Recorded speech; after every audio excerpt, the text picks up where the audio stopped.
I'll wait here.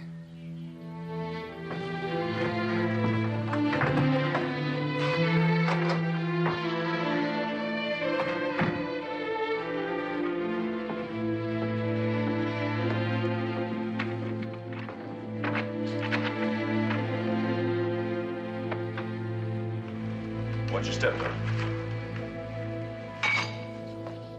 Well, now.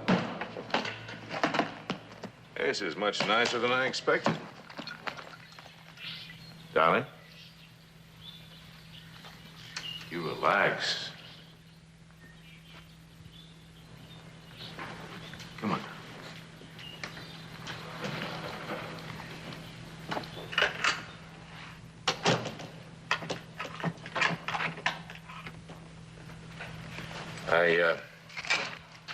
I hope you didn't mind.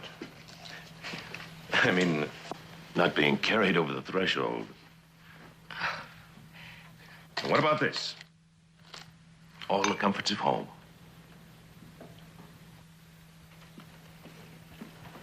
Excuse me, darling. I'll be back in a minute.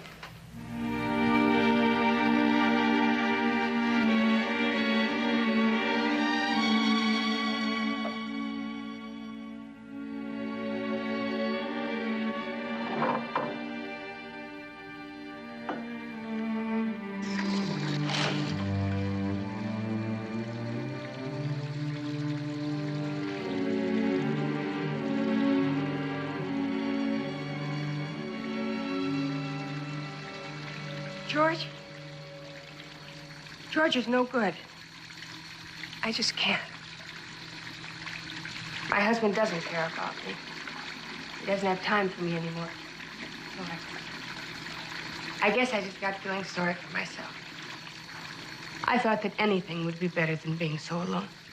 But I was wrong. I'm sorry, George.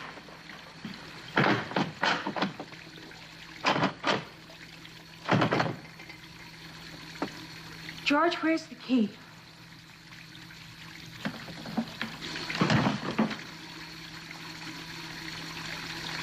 George, please. I want the key. I want to go home. George? George?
police. Emergency.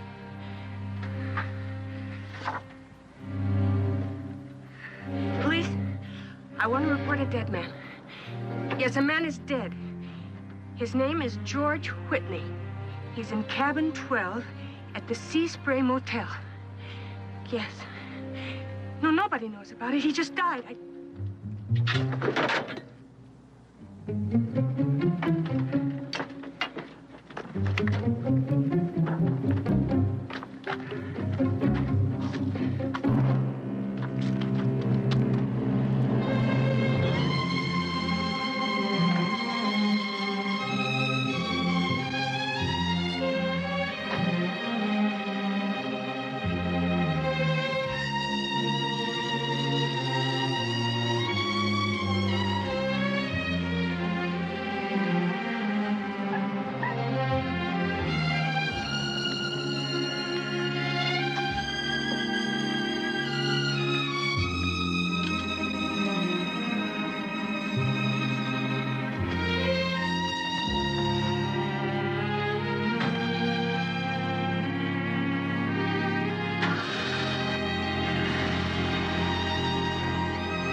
Apparently a DOA.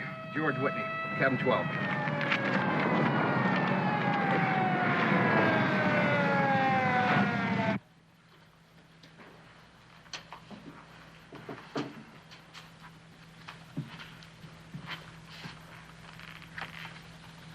Mr. and Mrs. Jim White.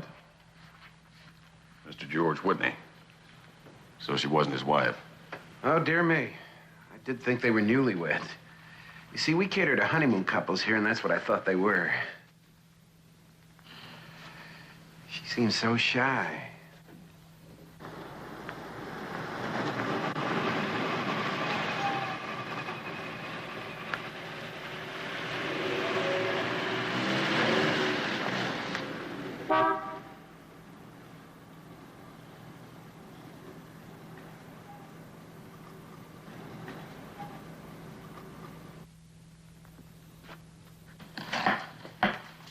Senora. Hello, Norma. Has Dr. Cord called? No, but the hospital called. He's sleeping there again tonight. Surgery tomorrow. All right.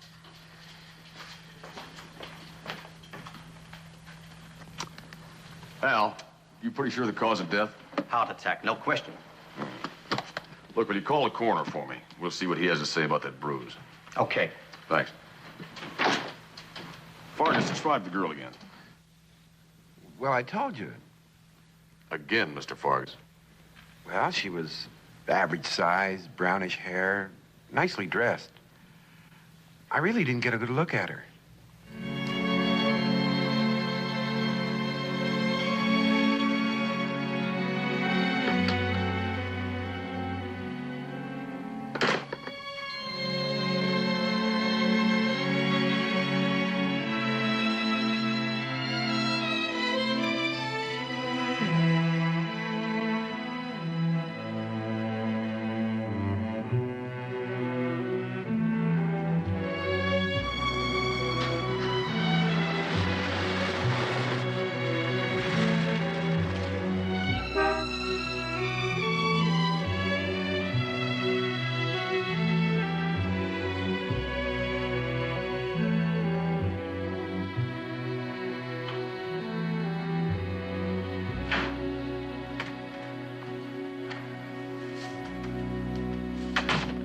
Norma?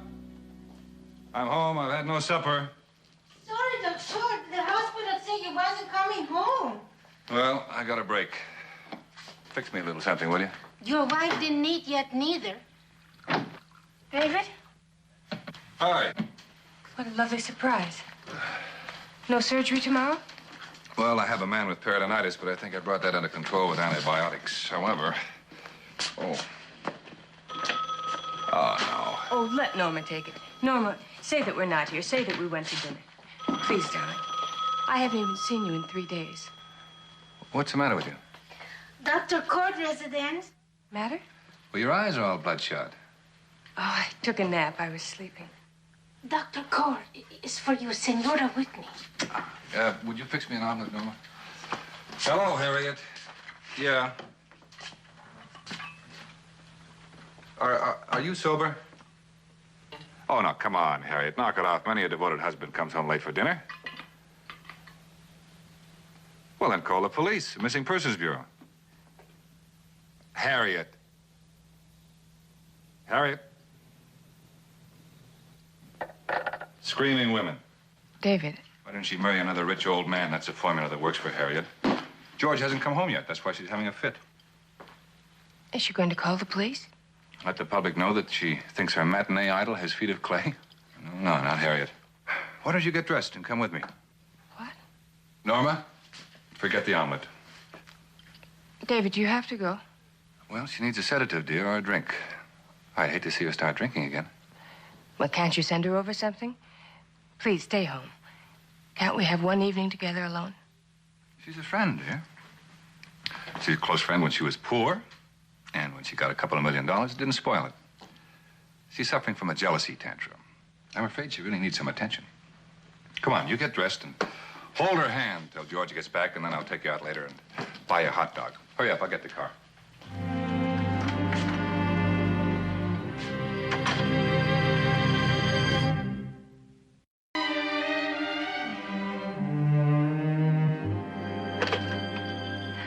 Give me the bar. This is... Do you want me to hit you? Sober, you can hit me. But you take one drink and I'm through with you. Oh, that rat. That two-timing rat. What am I going to do?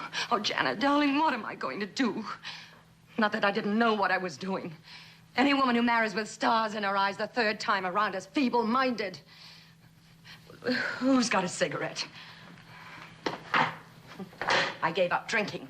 I gave up my career. Not a very big career. Some very big drinking, yes. The point is, I was ready to settle down somewhere on Lakeshore Drive and be gauche with this guy.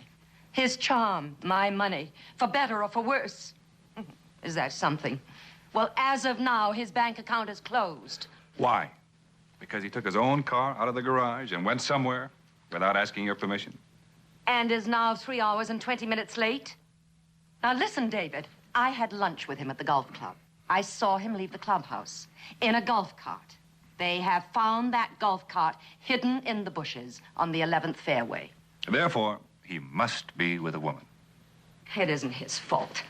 He's an easy mark. I'm not even sore at him.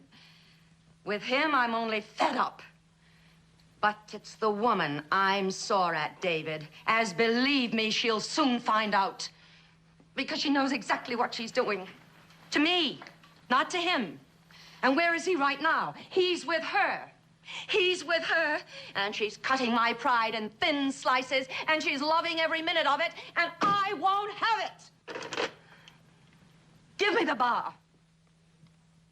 This... Now, I want you to take these tranquilizers. No! Now you get out of here. Somebody stay with me. Janet, darling. Janet, you stay with me. David, you get out of my life. Out.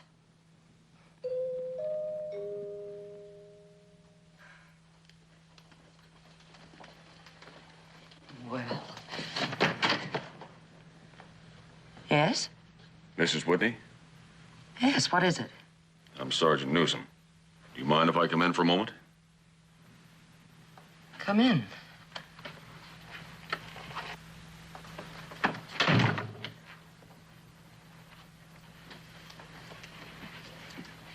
David, will you come here for a minute?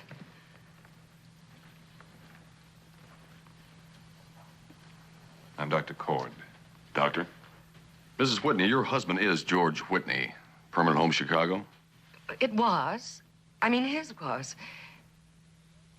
What's the matter? Where is he? And does your husband drive a convertible with an Illinois registration? Will you stop asking questions? I'm sorry, Mrs. Whitney. This is the kind of a call we hate to make. We had an emergency this afternoon. A man apparently died of a heart attack. We believe he's your husband.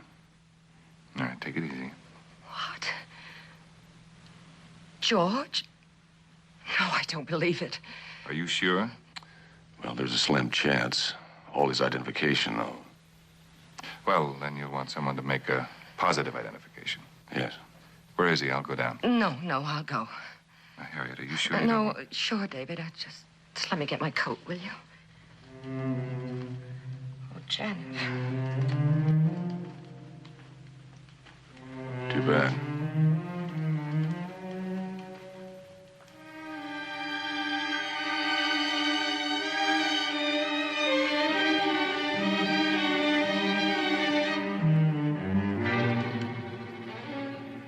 Yes, that's my husband. George Whitney.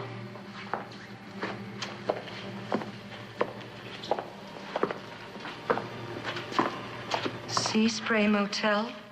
Yes, ma'am. Strange. That's one I've never heard of. The best guess we can make is that they weren't there very long before it happened. Evidently, she telephoned from the public booth in front of the place. No one saw her leave. And no one knows who she was? No, ma'am.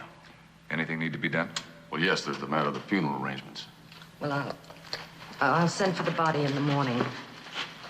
Is that all right? Oh, yes, of course. If there's anything at all I can do. Find that woman. Well, I'm afraid we don't have much reason to want her. I want her. You see, Mrs. Whitney, your husband died of natural causes. He was with her. She's the cause. Morally, if you like, but criminally, no. Oh, I see. So the chances are she's going to get away with it. A little local floozy, a wandering husband, a heart attack. Just ham and eggs in your business. Is that it, Sergeant? Harriet, come on, let's get out of here. Sure, David, sure, we'll go. But I'd like to leave this minion of justice with a parting thought. I want that woman found. And I can afford a very expensive search. Now, you stop me if you've heard this. But you'd better find her before I do. If you want her in one piece.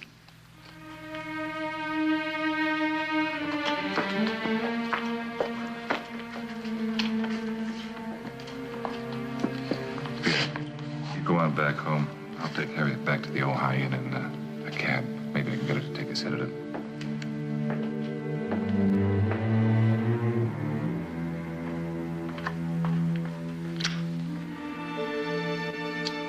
Mr. Ellis, I didn't say anything about discretion. That is for fiction. Now, all I said was, find the woman. Now, is that too much for you? I don't know. This isn't one of those deals where you don't want to pay unless I deliver, is it? Oh, really? There's a retainer in this envelope. Not if you want an absolute guarantee. You're asking me to find a dollar bill and a bushel of corn shucks. Mr. Ellis, suppose I narrow it down for you. Look for a local woman. Probably married, probably blonde. You have information? I have instinct. I knew my husband, and I know women. George spent a lot of time at the country club. Not a single girl's hangout. There was a dance there the night before last. We attended, and I'll bet so did she, and probably dragged him behind a potted palm and arranged the little rendezvous. Now, everything else I know or can guess is written on a little slip of paper in this envelope with the money. You want it any easier?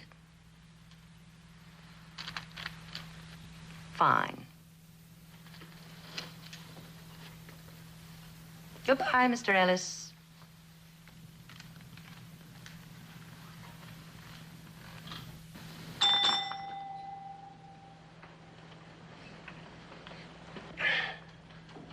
Oh, good afternoon. Good afternoon. You the manager? Yeah. Welcome to Sea Spray. Save it. I'm not a customer. Private investigator. It's, about that fellow that keeled over yesterday afternoon. Oh, yeah. My, wasn't that a pity? They were newlyweds, or at least I thought they were. You know, I talked to Sergeant Newsom down at police headquarters. From the description you gave him, I can't get a thing out of the taxi company or the bus company. Now, maybe she didn't take a cab into town, but it's a since she didn't walk and if she left his car here... Actually, what I'm trying to do is to get a line on the woman. Oh, she didn't kill him. It was, I know. But I need a better description, Mr. Farkas. Well, I've done the best I can. Well, what was she wearing? Well, it was a dress. She seemed to have good taste. I couldn't really describe it. Nice things.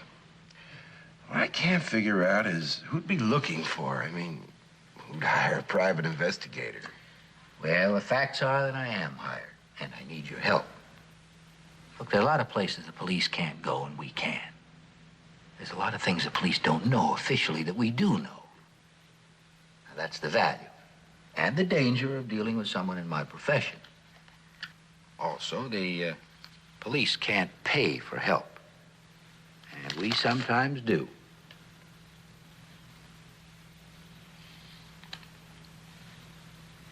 No, I think the eyes are definitely wrong.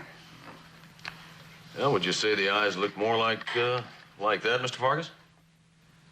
No, that's not quite right. Well, that's more like it, but now the rest of the face is wrong.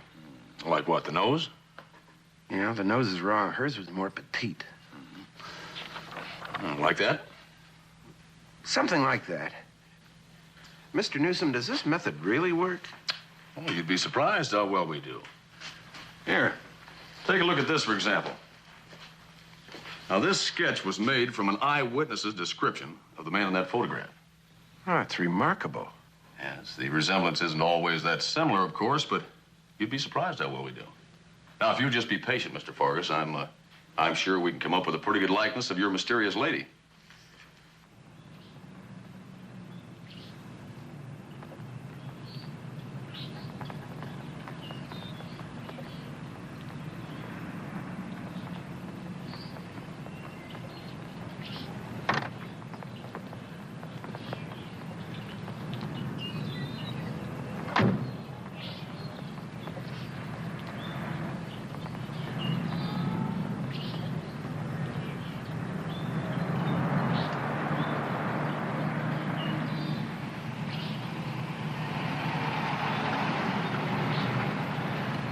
You seeing him?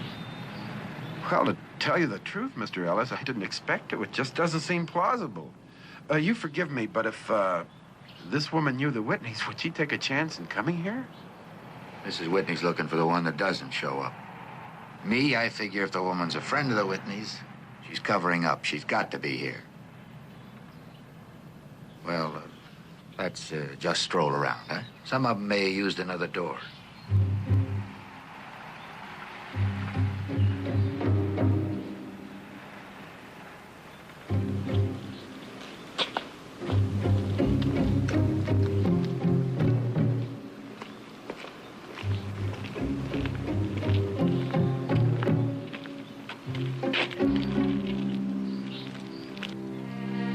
I'm going to have to head back to the hospital as soon as this graveside business is over. Can you stay with Harriet? Oh, David, I mean, she said she'd rather be alone. Well, it's alone with you or alone with the bottle. It's going to come down to that. Well, David, all right if you think it's important. No one can blame her for falling off the wagon, Janet. It's just that I hate to see it happen. With Harriet, it just won't be a case of pinning one on and sleeping it off in the morning. If she gets started, it could go all the way. To the teeth. David, you're exaggerating. You better stay with her. It'd be good for the two of you. I think you need some company, too. Do you?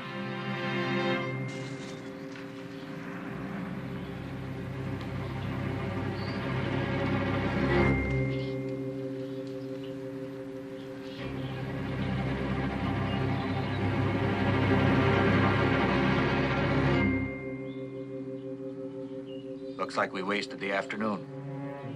We might as well take off. Mrs. Cord, what's it like being married to an ambitious man of medicine?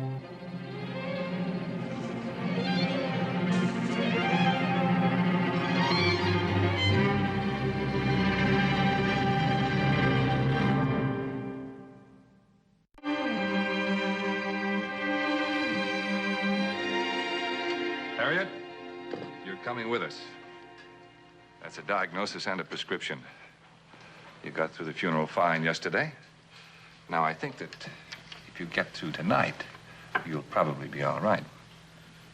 David, for crying out loud, what's the matter with you? I'm just having a teeny little one. What is it?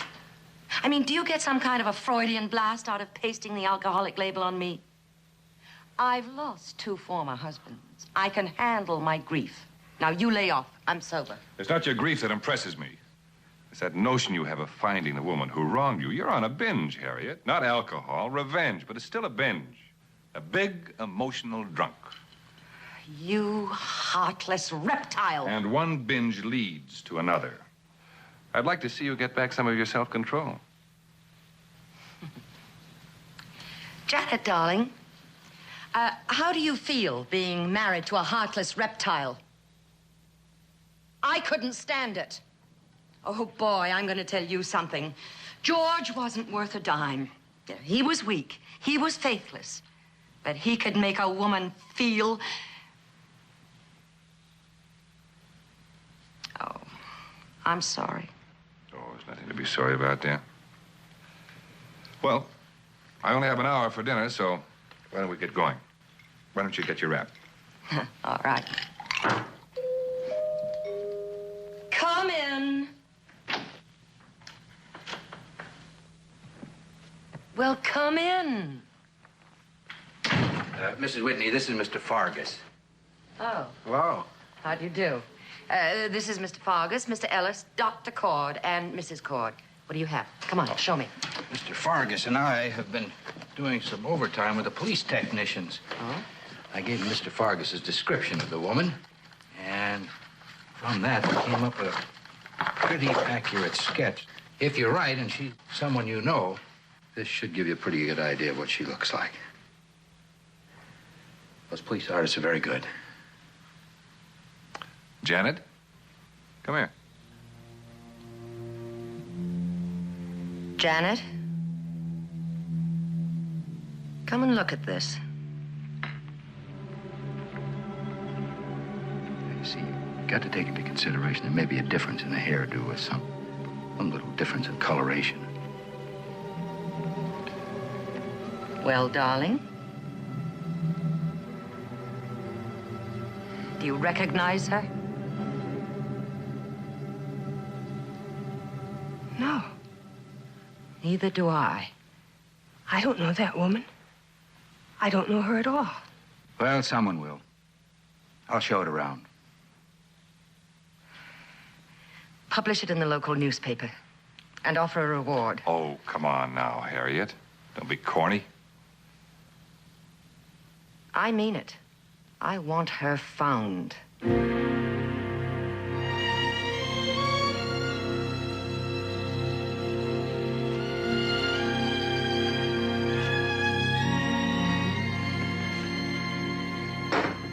Oh, good morning, darling. Hello, Harriet. I don't know what you drink for breakfast, but I made you some coffee. Cream, sugar? The black, please. All right, there we are. Norma's gone to do the marketing. Oh, what a gem. And your husband left a note in the kitchen saying he'd gone to San Diego to what he terms a clinic. We hope. Now, look, darling. What I have.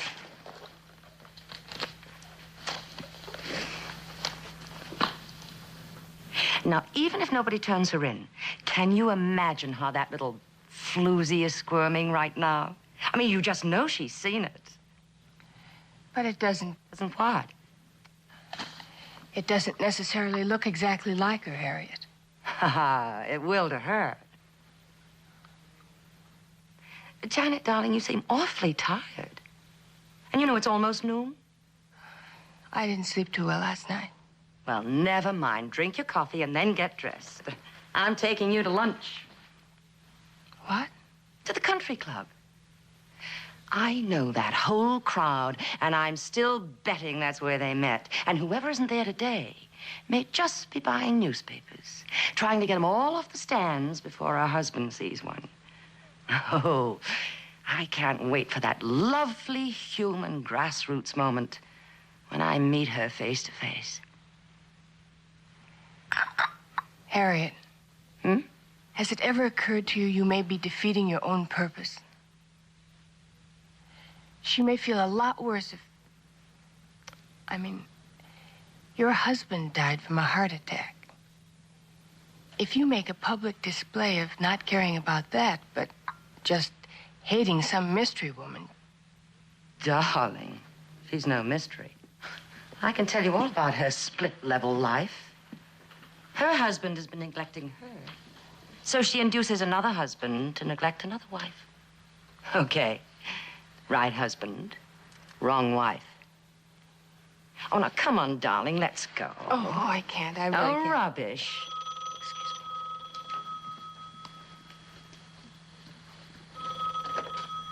Hello? Yes, it is. What? Yes. No, no. No, please. Yes. All right. Yes, I'll meet you there.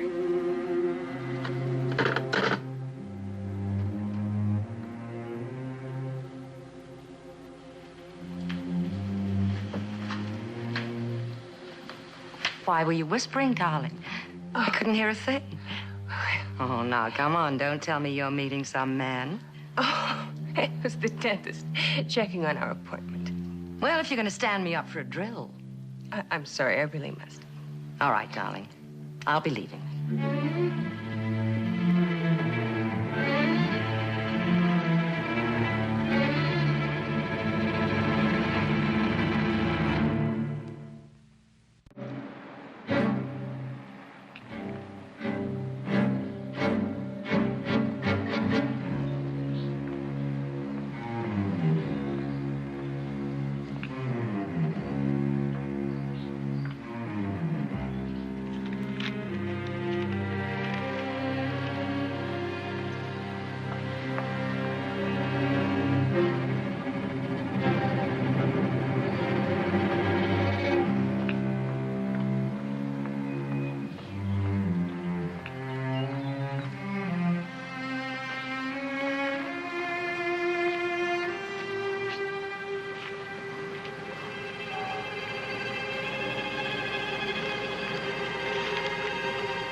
What do you want? Have you, read the papers, lady? I'm through with mine. What do you want? $2,000 too much to ask? That's blackmail. Yes. I'm sorry, Mr. Fargus. I don't know much about this sort of thing, but I haven't got $2,000. Well, sometimes, Mrs. Cord, a man runs up a sizable amount at a place, well, say like mine, and if he offers a check in payment, it becomes a good idea for me to see how much he has in his account by asking the bank if his check is good. Did you call our bank? Oh, I just told a little lie there. I didn't give him my right name or anything like that. But I can't take $2,000 out of the bank without my husband knowing. Well, you'll have to explain something sooner or later, won't you? Cabin 12 and Mrs. Whitney, or money to your husband. What do you want me to do? Well, the simple thing, it seems to me, would be to give me the $2,000 tonight at 8 o'clock at the Sea Spray Motel. You know where it is?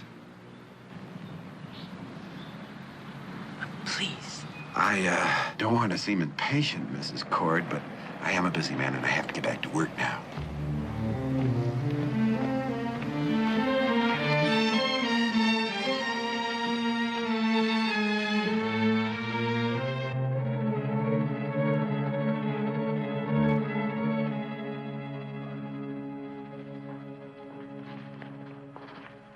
Well, hello, Ellis. Oh, my call service said you were trying to reach me, so, Yeah, well, it wasn't necessary to come down here. Well, no trouble. I was in the neighborhood anyway. Look, an interesting thing developed in that Whitney case. We sent out fingerprints, you know, and, yeah, here it is. We got this report back from the Federal Bureau.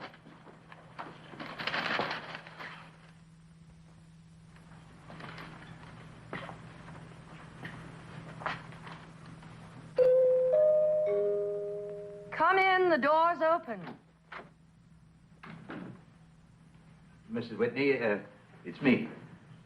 Well, do you have some news? Interesting thing turned up. You want to take a ride? Where? Sea Spray Motel. Now, don't be coy. Homer Fargus, who runs the place, I think maybe he led us down a blind alley. Oh, what are you talking about? Well, I got a hunch he didn't tell us all he knows. He's wanted back east under various aliases for morals charges, extortion. Oh, very interesting. I'll get my coat and be right with you. Homer Fargus.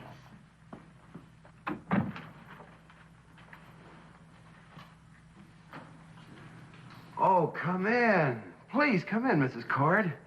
Oh, dear, I've been quite concerned without even realizing it.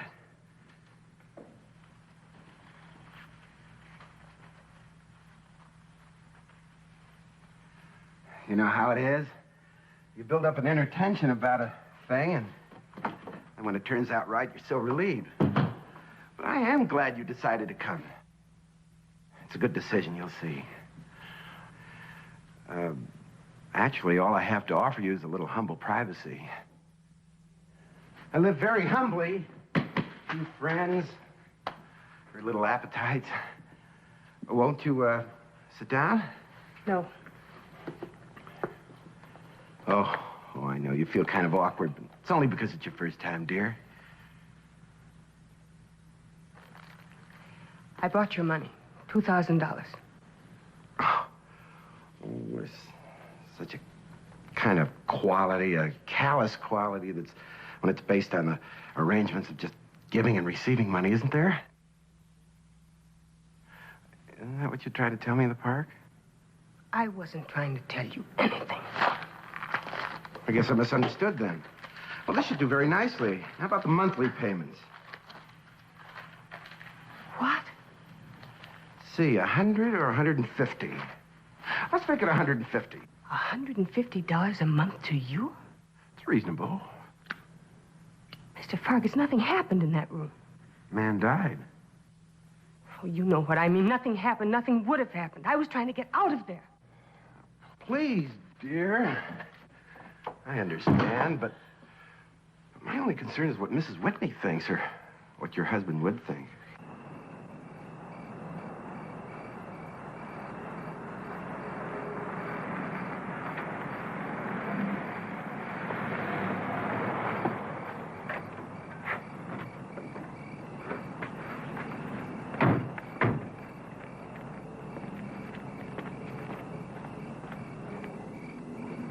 I know just how you feel, Mrs. Cord, and I sympathize with you.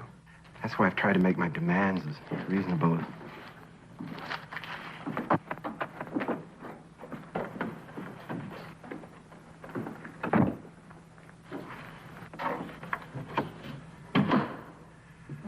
Officer? I guess you know me, and I suppose you know why I'm here. No. Well, the fact is, those fingerprints my men picked up out here the other day were identified as yours. And then it turns out they're not. No, they belong to two other guys. A, Hobart Farnsworth and a Homer Fairweather. Both wanted on federal charges. Now, you can see how confusing that is for us. So if you would just come along quietly.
We're a little late. Just a minute, Sergeant. I want to talk to this Not man. now, Mrs. Whitney. It's very important. I must. I'm sorry, but we come first.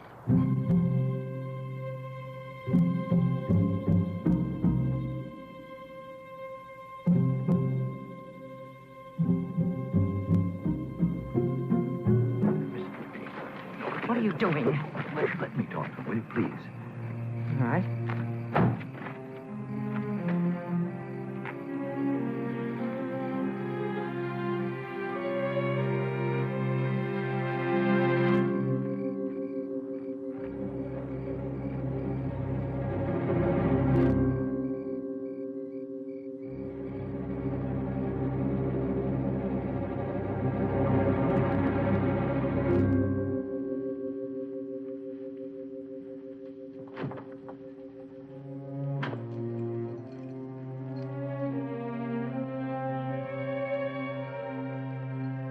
Darling,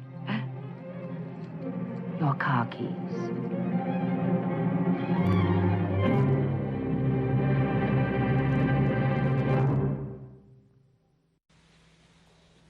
Harriet, nothing happened. Nothing ever happened. Go on, darling. We did come here, yes, but... I know there isn't any excuse, but... Harriet, I've been lonely for so many years. Well, go on, darling. We didn't go through with it. Nothing happened. Is that all, darling? He was dead. I knew he was dead because I...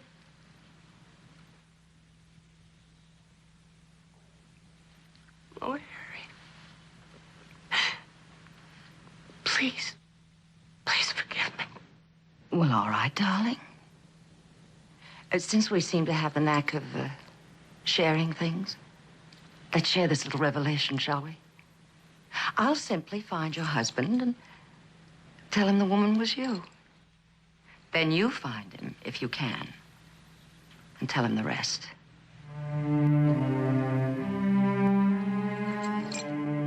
Goodbye, darling.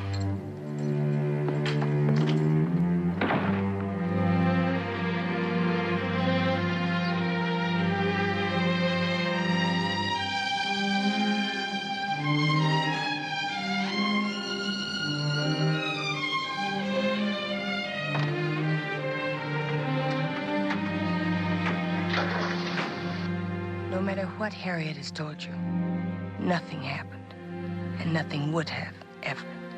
I want you to know that, David. I don't have the courage to say all of this, so I'm writing it. But I will come back to face you, to ask you to please forgive me.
Hi.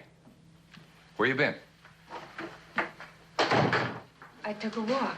Ah, well, I'm sorry I'm so doggone late, dear. I got back from San Diego at 10, but there was a message with the answering service from Harriet. Wanted me to drive her to Ventura so she could catch a train to L.A., which we almost missed. Anyway, so here I am, finally. And I happen to have a very interesting piece of news. Almost, but not quite. Very juicy gossip. Aren't you curious? News? Yes. What? What is it? Harriet found the woman. She told you? Oh, yeah. Harriet, I'll never figure her out. Pell-mell into things, pell-mell out of things. Impetuous as a 2-year-old child. David, what did she say? That's it. She said she found the woman, and then she left. Said she was right all along, that it was an otherwise nice gal married to some overzealous, single-minded type who was more interested in himself and his own activities. You know, thoughtless of her. Poor girl. Overwhelmingly lonesome. I must admit, I was very surprised at Harriet for not doing something more drastic about it, but apparently she talked to the gal, felt very sorry for her, and then she decided that the town wasn't big enough for the both of them, so she left. She sends all her goodbyes, you know, and all that. Hey, had a brilliant idea in San Diego. How about, say, 3 or 4 days in Mexico? Ensenada. Mexico City, huh? You and me, okay? Here, while you're on your feet. Why don't you fill that up with milk? You can decide about the trip when you come upstairs.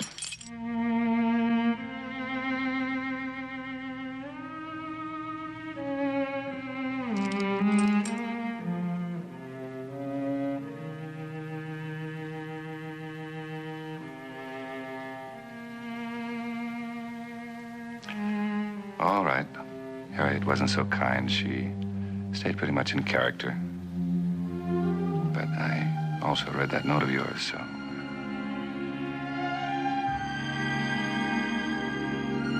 How about my glass of milk?